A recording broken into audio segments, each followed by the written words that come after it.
All right, Edward Pevos from M Live, and I'm here with Dave Coulier, back home in Michigan. This is great. Now, this is cool because, as you know, he's a Michigan native, and you came here for the holiday. What does Dave Coulier do when he comes home for the holiday on the beautiful lake here? Obviously, you must do something in the water, but yeah, I do a lot of this. I do a lot of that. I love golfing. I love the golf courses here. In fact, I got to play with Jeff Blashill the other day out at Meadowbrook, and that's just a beautiful golf course. I love how they've redone everything. Yeah. I've seen a bunch of Detroit Red Wing alumni. Dino Cicerelli. I played golf with Joey Kosher. Oh yeah. Played golf with Darren Pang and Wayne Presley, some other hockey players. Saw my defense partner from Notre Dame High School, John Blom. And so I love kayaking in this little bay. There's a couple little kayaks over there, so you know, I love just getting out there early in the morning. That's my exercise. And you know, there's just you know, I'm such a big advocate for Michigan when I travel around, and then people come here and it just blows them away. Yeah, well, there's so much water. It's so beautiful there. Oh my goodness. Yeah, no, I saw a picture on social media of you kayaking, so that was pretty cool. Yeah, well, that's how I get these Popeye forearms. You know? Yeah. So you've got a different kind of gig coming up at Mark Ridley's. Not typical stand-up. It's more of a seminar. Like, what kind of things are you going to talk about? You know, with the audience, with interaction, things like that. Well, it's called Failing Your Way to Success, and I've failed more times than I've been successful. And I think that in order to succeed in show business, certainly, and in a lot of things in life, I think you have to be willing to stick your front foot forward and you know, not be afraid to fail, because in every failure that I've had, there's always been some lesson that I can take away. And I think of failure as building blocks. I don't think of it as something that detracts from a career. I think it's something that really helps you. So I'd like to speak with people.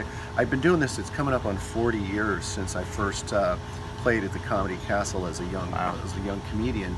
And over those 40 years, I think I've collected a lot of failures to talk about, a lot of knowledge.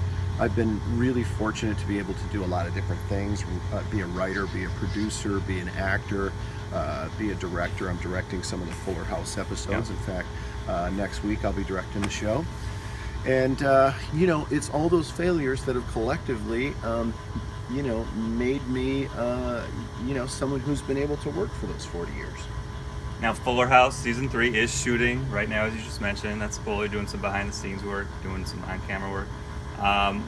So, what can we expect for season 3? Is there going to be any more, you know, past, you know, because last season had some, you know, the twins, Nikki and Alex, Gia was there, Stephanie's friend. Anybody else? Anybody that we might see, do you think? Ed, if I told you, I'd have to kill you. You know, we're really not allowed to say. You know, it's not like how it used to be, where, you know, you'd shoot a show and then the season would premiere on a Friday night, and you'd watch your show, and every week you'd wait for that 8 o'clock slot to come up, and you had a week of anticipation. Now, you know, with binge watching, we can't give any secrets away. You know, we can't kind of tease the audience too much, but you'll see more of the ingredients that has made Full House and Fuller House a success. People who care about each other, funny physical action, you know, a good family unit that actually, you know, says I love you to each other, which is kind of a rarity for television. Yeah, it's crazy. I've been watching between Full House and Fuller House about 30 years, and speaking of, the season premiere of Fuller House has a really cool debut date. It does. September 22nd, 1987 is when we premiered on ABC, and that anniversary is coming up. And Ed, the really cool thing is that we're back on the same stage, stage 24 at Warner Brothers, where we shot the original episodes. You want to talk about surreal all these years later. It's really, it's a gift. I mean, this is a show, not many shows get this rebirth, you know? I mean, we feel like Lazarus here, that, you know, we've we've risen from the dead, but the show was never dead. We've always had a huge following in syndication. The fans have continued to support us, and I've always likened the show that it's video comfort food for people. A lot of people won't admit they watch Full House or Fuller House, but they're watching. I'll admit it. It's but fine. They're watching It's it, fine. you know, which is great because we love our fans, and you know, it's kind of like when they tried to change the formula for Coca-Cola, and then, you know, no one liked it. It's kind of like when we came back to do Fuller House, we all kind of, you know, thought about, well, what would it be? Would it just be Full House 2.0? Are we going to change things? And we thought, no, let's give the people what they want, and it's the same ingredients. Yeah. All right. So real quick, three real quick questions to end this. I'm just kind of curious. I'm done already? Wow. I know. No, we could go, Man, all day, but yeah, you know, did you ever take any props home from Full House, or do you have anything just laying around? I have Mr. Woodchuck. Yes. Okay. And my dog ate his face. So when we wanted to bring, I know it sounds like a joke, but my dog Ranger, who's a yellow lab, growled at Mr. Woodchuck every day of his life. And then one day I came home and Mr. Woodchuck was missing his face. So there's pictures actually on the web somewhere where I've posted that, and it's my dog with this sad face, just like, bad dog. That's a $20,000 puppet. But then when Jimmy Fallon, when me, Bob Saget, and John Stamos did a Super Bowl commercial, and Jimmy Fallon wanted to recreate our Full House characters. So Jimmy said, hey, make sure Dave brings Mr. Woodchuck back. So I said, he doesn't have a face, and Jimmy's crew said, well, can we make a new knockoff Mr. Woodchuck? So they did, and then we did the sketch with Jimmy. And it was kind of like that Mean Joe Green where he looks back and throws his jersey to the kid. That was Jimmy with a Mr. Woodchuck puppet. So now I have both Mr. Woodchuck puppets. One of them as a face. That's awesome. So real quick, we'll end this like with just some of your roots. Where were you born? How long did you live here? Schools? Yeah, I was born in St. Clair Shores. My dad is still in the house I was born in. In fact, he's still sitting in the same chair. But he still lives there, and my brother lives there and helps him out. He's going to be 87 in September. Wow. And you know, he's sharp as a tack. I went to Notre Dame High School in Harper Woods. Graduated in 1977. When I was born. I still come back. Hey, knock it off, or this No, interview is over.